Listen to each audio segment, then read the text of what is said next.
Hey there, today we're going to talk about a super cool law of physics.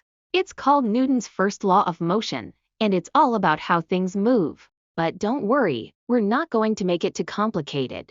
We'll use some fun games to help you understand it better. Let's start with a game called the ball game. You know how when you push a ball, it moves? Well, that's because of Newton's first law of motion. This law says that if something is not moving and you leave it alone, it will stay in the same place. But if you push or pull it, it will move until something stops it. Now, let's try this out. Take a ball and push it. What happens?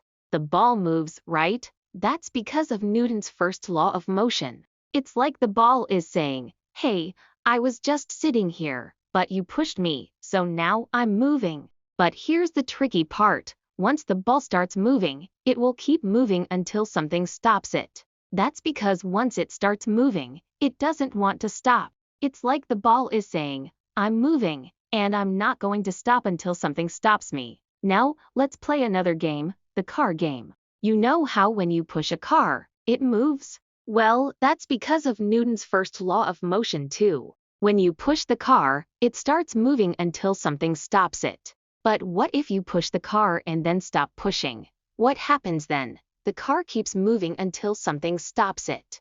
It's like the car is saying, "I was just sitting here, but you pushed me, so now I'm moving, and I'm not going to stop until something stops me." So, there you have it, little scientists. Newton's first law of motion is all about how things move. It's like a secret code that everything in the universe follows, and it's pretty cool, right? Remember, if something is not moving and you leave it alone, it will stay in the same place. But if you push or pull it, it will move until something stops it. So, the next time you see a ball rolling or a car moving, remember Newton's first law of motion. It's like a secret code that everything in the universe follows. Thanks for joining me today, little scientists.